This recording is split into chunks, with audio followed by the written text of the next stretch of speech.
Jamilia, comment faire pour enlever les poils à la place d'utiliser le rasoir? Moi, si j'étais toi, la première chose que je ferais maintenant, c'est d'aller voir tout simplement mon docteur ou mon gynécologue ou mon dermatologue, pardon, pour lui dire que voilà, j'ai un petit souci. Avant de faire quoi que ce soit, avant d'aller te blinder dans des soi-disant sérums anti-repousse qui ne vont pas fonctionner, avant d'investir chez une esthéticienne parce que tu as entendu parler du laser, de l'électrolyse, déjà va voir si tu n'as pas un souci, un dérèglement hormonal important.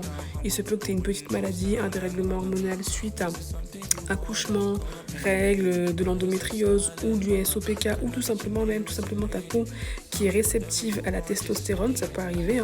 Et donc on va voir pour lever le doute ou au contraire savoir si tu as un petit souci. À ce moment-là, tu peux avoir soit un protocole médicamenteux, soit un rééquilibrage hormonal, etc.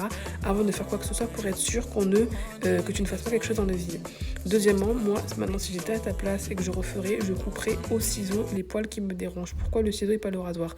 Le rasoir, ça va venir enlever le duvet et les poils qui n'ont rien demandé. Donc, tu peux favoriser potentiellement la repousse de poils beaucoup plus durs.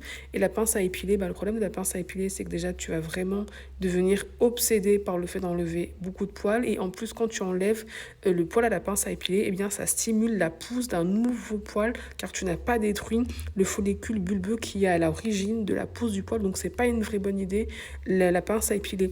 Il peut ne rien se passer, mais il peut aussi avoir un effet, un bourbier en fait, un cercle vicieux. Donc, évite la pince à épiler.